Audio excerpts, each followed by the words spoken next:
Hello everyone. Today I'm going to demonstrate how to make your park for our project. So today we're going to be making a park and we're going to be making a sculpture to go in our park. If you're in kindergarten, you will be making apples. If you are in first grade, you will be making carrots.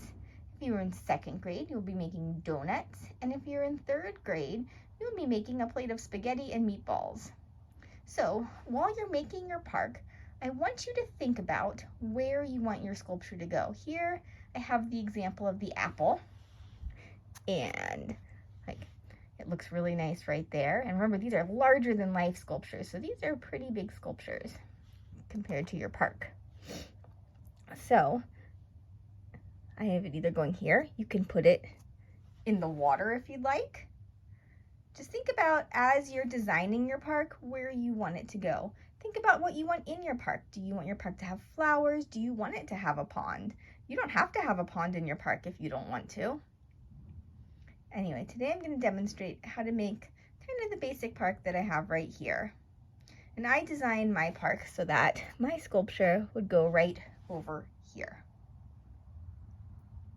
Okay, to make our park, we will need a piece of green construction paper and a piece of blue construction paper. So the first thing I am going to do is I am going to think about if I want a pond in my park. I do want a pond in my park, so I'm going to take my blue construction paper and I'm going to kind of just cut out a pond shape.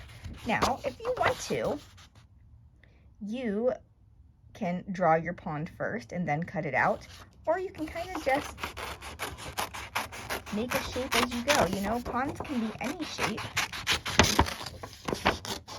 It can be just round. They can have a little curve in them. Really, any way you want. And you can make it as big or as little in your park as you want to. Okay. So here is my pond.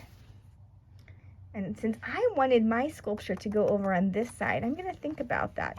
So I'm going to probably place my pond over here on this side so that my sculpture can kind of be on its own over there. So you can see kind of like, you know, think about that. You won't have built your sculpture yet, but just think about where you want it to go. So I have my pond and I'm going to go ahead and just glue it down. So you can use a glue stick for this. You can use white glue. You know, any glue you have will work perfect. There's that. Okay.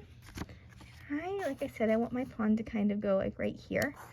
So I'm just going to glue it down. And now I'm going to kind of think about what I want around my pond. I like flowers, so I'm going to draw a bunch of flowers on my park. I'm just going to pick what color I want my flowers to be. And I'm going to just go ahead and start drawing them. My flowers are pretty simple. They're just 5 little circles. And then I color in the middle.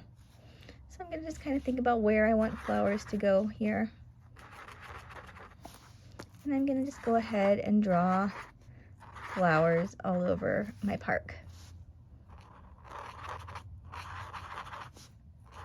You can draw whatever you'd like in your park. Maybe you want there to be a bunny in your park. You could draw a bunny or a dog or a bench. Anything you want. Okay, I'm going to go ahead and finish drawing my flowers. Actually, let me show you real fast. This is what I do to make it a finished flower. I just kind of color it in the middle right here. Okay, so I'm gonna just finish my flowers and I will be back in a second. Okay, I have all of my flowers drawn on my park. I've got my pond on my park.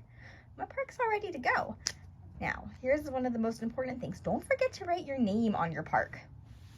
So just pick a corner or a place on your park that is not drawn on and just write your name.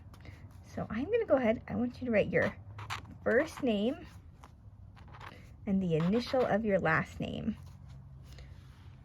So my name's Jo and my last name starts with an M. And this is so we can keep track of everyone's parks. And that's that. And we'll just set that aside while you build your sculpture.